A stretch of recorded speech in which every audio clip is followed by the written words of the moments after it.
Fun food that fools, fish sticks and fries. Let's see what's cooking, let's get the facts. Let's see what's cooking, it's time for yoyomax12. Hello everyone, starting off with the French fries. Now I'm using apples for the French fries. Just slice up your apple, the larger the apple the better.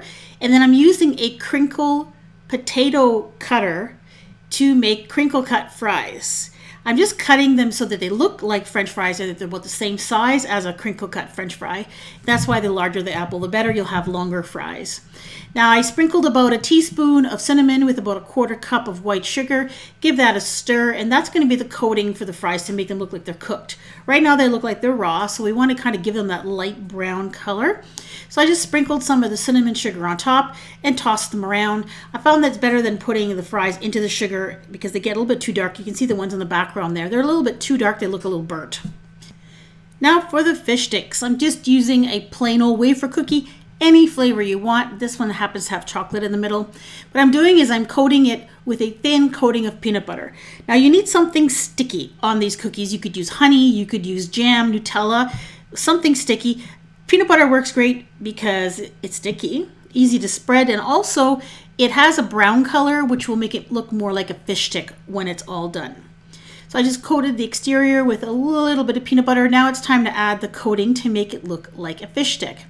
These are cornflake crumbs. You could also use graham wafer cracker crumbs for this as well, but I found the cornflake crumbs really gave it an authentic look. And then just kind of roll it in the crumbs, press some on there. You want to make sure that the cookie is covered up completely.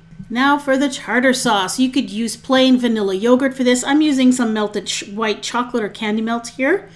Now tartar sauce has like a relish in it, kind of little green bits. So I cut up a green gumdrop into small pieces, and I just kind of added them and then stirred them in. And you want some of that little bit of a green to be visible. And then all that's left is to plate it up and serve it.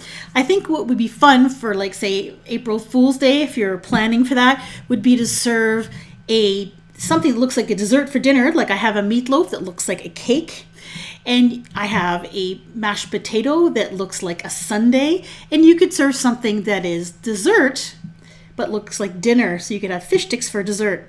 This food that fools stuff is so much fun to make, and I hope you're enjoying this series. I have many others on my channel, and I put them all in a playlist. So if you want to see this, go ahead and click right on your screen to check out more videos. Thanks so much for watching. Bye-bye.